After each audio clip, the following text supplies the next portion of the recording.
सम्मानित दर्शकों, भक्तों, हम आपको आज ये बताना चाहते हैं कि हम कैसे पूजा करें कि उसमें हमारा मन लग जाए। क्योंकि अक्सर ऐसा होता है कि हमारा मन पूजा में नहीं लगता है। यह शिकायत ज़्यादातर लोगों की है कि हम पूजा करते हैं और मेरा मन कहीं भटकता रहता है। इसके पहले मैंने एक वीडियो बनाया था, उसमें आपको ये बताया था अगर आपका पूजा करने में मन नहीं लग रहा है तो आप चिंता ना करें, क्योंकि बिना मन से किए गए पूजे का भी फल मिलता है। लेकिन मन लग जाए ये और अच्छी बात है। एक ऐसे ही शिष्य थे, भक्त थे, अपने गुरु जी के पास गए कि गुरुदेव बताइए मेरा पूजा में मन नहीं लगता है। गुरु जी ने कहा कि अरे कोई बात नहीं, मन नहीं लगता तो क्या हुआ, पूजा करते रहो, धीरे धीरे मन भी लगने लगेगा और पूजा करते रहोगे तो उसका लाभ मिलेगा। मन लगे ना लगे उसका लाभ मिलता है। भगवान कहते हैं कि भाव कुभाव अनख आलसौ नाम जपत मंगल दिस दसों। आप किसी भी तरह से भगवान का नाम लीजिए, यहाँ तक कि बैर में भी अगर लीजिए, क्रोध में भी लीजिए, तब भी उसका फल मिलता है। तुलसीदास जी ने कहा है, जो या पढ़े हनुमान चालीसा होए सिद्ध साखी गौरी सा। कि हनुमान चालीसा जो पढ़ता है उसको जो भी सिद्ध करना चाहता है वो सिद्ध हो जाता है। और शंकर जी की शपथ देकर मैं कह रहा हूँ, शंकर जी को साक्षी बना के मैं कह रहा हूँ, जो भी ये पढ़ता है, ये नहीं कहा है कि नहा के पढ़ता हो, मन लगा के पढ़ता हो, जैसे भी पढ़ता हो, चाहे उसका मन लगे या ना लगे, वो लेट के पढ़े या बैठ के पढ़े, वो आलस से पढ़े, जैसे भी पढ़े, होए सिद्ध साकी गौरी सा। इसलिए आप पूजा करिए, मन लगे ना लगे फल मिलता है। गुरुदेव ने कहा फल मिलेगा, बेटा चिंता ना करो, धीरे धीरे मन भी लगने लगेगा। शिष्य ने कहा कि नहीं गुरुदेव, बहुत साल हो गए पूजा करते करते, आपका मन तो बहुत लगता है, आप बताइए हमारा मन कैसे लगे। गुरुदेव कुछ विचारने लगे, कहने लगे शिष्य ऐसा है कि यह प्रश्न तुमने हमसे बहुत दिनों बाद किया, क्योंकि अब तुम्हारी आयु मात्र 1 हफ्ता बाकी है, 1 हफ्ते बाद तुम्हारी मृत्यु हो जानी है। अब ये जान के क्या करोगे कि मन नहीं लगता है, तो कैसे मन लगेगा। पहले पूछे होते तो बताते, तो तुम्हारा पूजा में मन भी लगता और कुछ समय तुम पूजा भी कर पाते। लेकिन अब तो सिर्फ 1 हफ्ता ही समय बाकी है। शिष्य ने सुना कि मेरा जीवन सिर्फ 1 सप्ताह बाकी है, घबरा गया, ऊपर से नीचे तक पसीने आने लगे उसको। वो जानता है कि गुरुदेव झूठ नहीं बोलेंगे, गुरुदेव सिद्ध संत हैं, जो ये कह रहे हैं वह सच कह रहे हैं। घर पे आया, रात का समय है, प्रतिदिन तो वह टीवी खोलता, टीवी देखता, नहीं तो आजकल जो चल रहा है मोबाइल देखता, व्हाट्सएप पे खेलता। लेकिन आज उसका मन न टीवी देखने में लग रहा है, ना व्हाट्सएप खेलने में लग रहा है। सिर्फ यही सोच रहा है कि 1 हफ्ता जीवन का बाकी है। पुरानी सारी यादें जो पूर्व में किए गए जितने भी कर्म थे, वो सब धीरे धीरे याद आ रहे हैं। अरे मैंने ये पाप किया, मैंने ये पाप किया, मैंने उसके साथ ऐसा व्यवहार किया, इन सब की मुझे सजा मिलेगी। बड़ा उदास है, घर में कुछ बता नहीं रहा है कि घर में बताएंगे तो घर वाले परेशान होंगे। किसी तरह थोड़ा बहुत खाया और अब उसको रात भर नींद ही नहीं आ रही है। सुबह जैसे ही मुर्गे बोलने लगे उसी समय वो जग गया। वैसे तो वो प्रतिदिन देर में उठता था, लेकिन आज वह ब्रह्म मुहूर्त में ही उठ गया। कहा कि 1 हफ्ते का समय बाकी है, अब क्या सोना। गुरुदेव कहते हैं कि ब्रह्म मुहूर्त में किया गया पूजा बहुत लाभ देता है, बहुत पुण्य देता है, कई गुना लाभ होता है अगर हम ब्रह्म मुहूर्त में पूजा करते हैं। सुबह उठा, भगवान का नाम जपने लगा। मन नहीं लग रहा लेकिन फिर भी भगवान का नाम जप रहा है कि गुरुदेव ने कहा है किसी भी तरह भगवान का नाम जपो, लाभ मिलेगा। कार्यालय गया। वैसे तो कार्यालय जाते ही ज़्यादातर मौज मस्ती, तुम्हारा क्या हाल चाल है, तुम्हारा क्या हाल चाल है। उसने सोचा कि जीवन भर मैंने कार्यालय में काम नहीं किया है, अब कम से कम आखिरी समय में तो हम मक्कारी ना करें, आखिरी समय में तो हम ठीक से काम कर लें। आज मन लगाकर उसने काम किया। शाम को पहले किसी मित्रों के यहाँ जाता था, फिर घर आता था, लेकिन आज वो किसी भी मित्र के घर नहीं गया है। आज सीधे घर आ गया और घर आने के बाद उसने स्नान किया है और आज वह पूजा करने बैठ गया कि कुछ समय बाकी है, थोड़ा समय बाकी है तो भगवान का नाम ले ले। अब क्या टीवी देखें, क्या किसी से मोबाइल पे बात करें। पहले दिन में ही इतना परिवर्तन। दूसरे दिन फिर ब्रह्म मुहूर्त में उठा, पूजा की। पूजा के बाद उसने सोचा कि हमने इन व्यक्तियों से बड़ा बुरा बर्ताव किया है, इनका बड़ा दिल दुखाया है, अब जाने से पहले इनसे क्षमा मांग ले। क्या इनसे बैर रखना, क्या इनसे बैर रखना। उसने उन व्यक्तियों को फ़ोन किया है और अपने किए गए दुर्व्यवहारों के लिए क्षमा मांगी है कि हमें क्षमा कर दीजिए, मैंने आपको कष्ट दिया।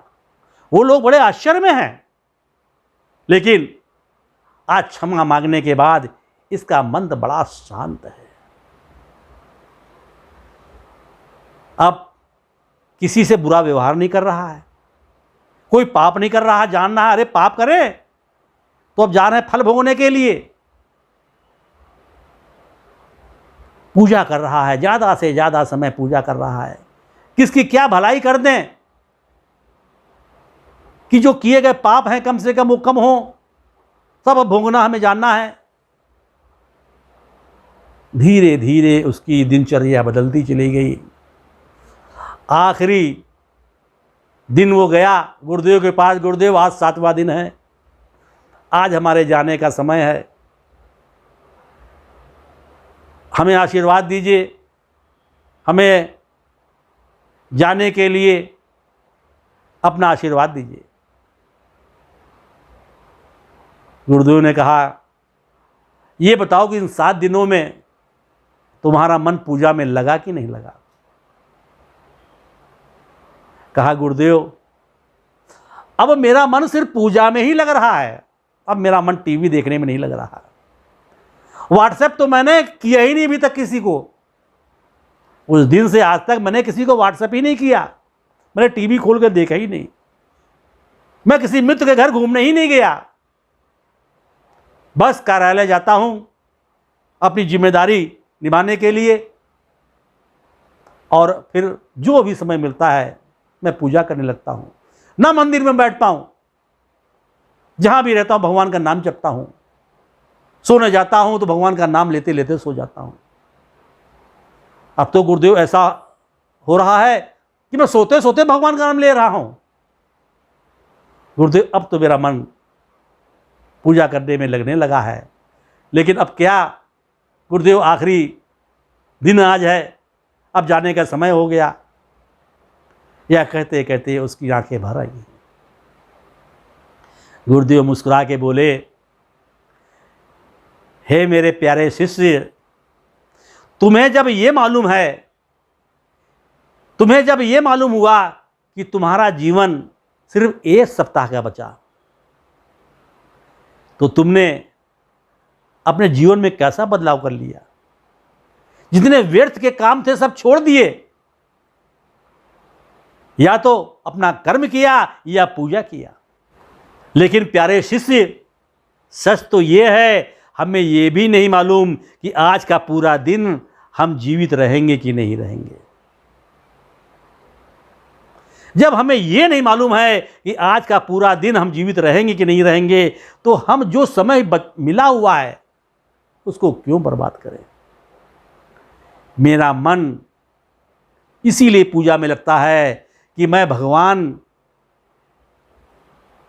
के द्वारा जो जीवन दिया गया है, मैं ये मान के चलता हूं कि शायद आज रहूं या ना रहूं, क्योंकि मेरे सामने ऐसी बहुत सी घटनाएं हुई हैं। लोग बात करते करते चले गए, मोटरसाइकिल से जा रहे हैं, रास्ते में एक्सीडेंट हुआ, चले गए, हार्ट अटैक आया, चले गए। जब वो अचानक जा सकते हैं तो हम भी तो किसी दिन अचानक जा सकते हैं। बस हमारा मन पूजा में इसलिए नहीं लगता है क्योंकि हम जानते हैं, अरे अभी इसके लिए तो बहुत समय है, अभी हमको जा थोड़ी ना रहे हैं। लेकिन जिस दिन इस बात को हम अपने दिल में बैठा लेंगे, यक्ष प्रश्न, वो यक्ष प्रश्न जो यक्ष ने युधिष्ठिर से किया था, सबसे बड़ा आश्चर्य क्या है? सबसे बड़ा आश्चर्य यही है कि मनुष्य जानता है कि कोई भी व्यक्ति कभी भी मर सकता है, लेकिन वो मानता नहीं है, कहता है नहीं, मैं अभी नहीं मरूंगा, मैं अचानक नहीं मरूंगा। इसलिए है मेरे दर्शकों, जिस दिन यह सबसे सत्य बात आप अपने दिल में बैठा लेंगे कि मृत्यु किसी भी समय आ सकती है, और जो मैंने किया है, जो मैं कर रहा हूं, उसका हिसाब होना है। जैसे कंप्यूटर में जो फीड किया जाता है वो सारा डाटा कंप्यूटर में भरा होता है, इसी तरह हमारे अंदर भी भगवान ने एक चिप लगा दिया है। जो भी मैं कर रहा हूं, जो मैं सोच रहा हूं, सब उसमें भरा जा रहा है, उस सब का हिसाब होना है। इसलिए आज हम हैं, भगवान की बड़ी कृपा है, जितना ज़्यादा से ज़्यादा हम भगवान का ध्यान कर सकें, भगवान का पूजन कर सकें, जितना ज़्यादा से ज़्यादा हम लोगों का भला कर सकें, और हम जो कर्म कर रहे हैं उस कर्म के प्रति ज़्यादा से ज़्यादा निष्ठा के साथ उस कर्म को हम पूरा कर सकें, ये हमारा प्रयास होना चाहिए। हम तो आपसे कहेंगे भक्तों, कभी कभार शमशान घाट घूम आया कीजिएगा, वहां जाके देखिएगा तो बहुत से लोग यही बताएंगे, अरे अभी तो भी परिवार के साथ बैठे हुए थे, हंस रहे थे, अचानक बताने लगे कि सीने में दर्द हो रहा है, अस्पताल तक ले जाते, रास्ते में समाप्त हो गए। लोग बताएंगे कि अरे जवान लड़का था, घर से मित्रों के साथ खेलने के लिए निकला और एक ट्रक वाले ने ट्रक चला दिया। ऐसी बहुत सी मौतें हो रही हैं, प्रतिदिन हो रही हैं, आकस्मिक हो रही हैं, और ये घटना कभी भी किसी के साथ घट सकती है। हे मित्रों, हे दर्शकों, हे भक्तों, बस आप ये जान लीजिए कि जो आपको मानव जीवन मिला है, ऐसा जीवन बहुत दुर्लभ से मिलता है। प्रभु कह रहे हैं, बड़े भाग मानुष तन पावा, सुर दुर्लभ सब ग्रंथ ही गावा। बड़े भाग से ये मनुष्य का जन्म मिलता है। 84 लाख योनियों में सबसे दुर्लभ ये मनुष्य तन है, और देवता लोग भी इस मनुष्य तन को पाने के लिए लालायित रहते हैं। क्योंकि देवता कौन है? हम में, आप में से हैं। जिन्होंने अच्छा कर्म किया देवता बन गए, कर्म समाप्त हो जाएगा, फिर इसी धरती पे आ जाएंगे। लेकिन हम देवता ही नहीं बन सकते हैं, उससे ऊपर भी जा सकते हैं, भगवान के धाम जा सकते हैं, जहाँ से आवागमन का छुटकारा मिल जाता है, जहाँ आनंद ही आनंद है। जैसे कोई छात्र पढ़ रहा है, वो आईएएस भी बन सकता है, आईपीएस भी बन सकता है, क्लर्क भी बन सकता है, चपरासी भी बन सकता है। बस कैसी पढ़ाई वह कर रहा है, इसके ऊपर निर्भर है वो क्या बनेगा। इसी तरह हम भगवान के धाम भी जा सकते हैं, देवता भी बन सकते हैं, नरक में भी जा सकते हैं, और कुत्ता, भालू, गीदड़ भी बन सकते हैं। ये बात बहुत ध्यान से सोचिए। जब भी आप सोने जाइए तो इस पर विचार किया कीजिए कि हमने आज दिन में क्या किया। क्या हमने कोई ऐसा कर्म किया कि हम भगवान के धाम जा सकते हैं? क्या हमने ऐसा कोई कर्म किया कि हम मनुष्य तन दोबारा पा सकते हैं? क्या हमने ऐसा कोई कर्म किया कि हम स्वर्ग पा सकते हैं? हमने पूर्व में जितने कर्म किए हैं, जितने पाप किए हैं, वो कैसे हम मिटाएं? कैसे और अच्छा हम कर दें कि पुराने पाप सब स्वाहा हो जाएं? वो सारे पाप हमें भोगने होंगे, हमें भोगने होंगे। सिर्फ एक तरीका है कि हम उन पापों को भोगने से बच जाएं। वो तरीका क्या है? मन क्रम वचन जनित अघ जाई, सुनई जो कथा श्रवण मन लाई। अपने मन से, वचन से, कर्म से जो भी पाप किए हैं वो सब भस्म हो जाएंगे, उनका फल नहीं मिलेगा। यदि हम श्री राम कथा को मन लगा के सुनते हैं, मन लगा के पढ़ते हैं, मन लगा के कहते हैं। ये श्री राम कथा सिर्फ ऐसी कथा है कि हमारे पूर्व में किए हुए पापों को भी स्वाहा कर देती है। इसलिए भक्तों, आप अगर चाहते हैं कि हमारे पूर्व में किए गए पाप समाप्त हो जाएं, हमारा मन पूजा में लगने लगे, तो हम जिन बातों को आपसे कह रहे हैं उसको सोचिए, विचारिए, उस पर चिंतन कीजिए। एक बार नहीं, बार बार चिंतन कीजिए, क्योंकि ये जो समय आपको मिला है ये दोबारा आने वाला नहीं है।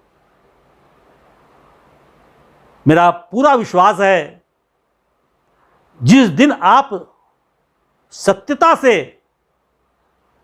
जुड़ जाएंगे उस दिन असत्यता को आप त्याग देंगे। जिस तरह से हम असत्य जीवन जी रहे हैं, आप अगर ध्यान दें तो हम 24 घंटे में 24 घंटा व्यर्थ जीवन जी रहे हैं, जिसका कोई मतलब नहीं। और ये जीवन बहुत कीमती है, इसको ऐसे व्यर्थ ना गंवाइए। ये जीवन जितना भगवान का स्मरण कर सके, भगवान की पूजा कर सके, क्षण क्षण भगवान का नाम लीजिए। कोई काम कर रहे हो, भगवान का नाम लेते हुए काम कीजिए। कोई भी सांस भगवान के नाम के बिना व्यर्थ मत जाने दीजिए। हम आपसे निवेदन कर रहे हैं, यदि आपको मेरी बात अच्छी लग रही हो कुछ समझ में आ रही हो तो इन बातों को अपने परिचितों को भी शेयर कीजिए, जिससे वो भी व्यर्थ का काम छोड़ करके सच्चे अर्थ में अपना जीवन को व्यतीत करें। आपको बताना चाहता हूं कि मैंने 12 ज्योतिर्लिंग, 4 धाम, अमरनाथ और पशुपतिनाथ में श्री राम कथा का गुणगान करने का संकल्प लिया है। पहली कथा मैंने अभी कुछ दिन पहले महाकाल में की है। अब मेरी कथा थोड़े दिन बाद त्र्यंबकेश्वर ज्योतिर्लिंग में होने वाली है और मेरा प्रयास है कि ये कथा मैं आपको लाइव दिखाऊं और जहाँ जहाँ भी दर्शन करने के लिए जाऊं सब मंदिरों का आपको लाइव दर्शन कराऊं। इसलिए आप हमारे YouTube चैनल को सब्सक्राइब कर दीजिए, जिससे आपको लाइव सब जगह का दर्शन करने का सौभाग्य मिल सके।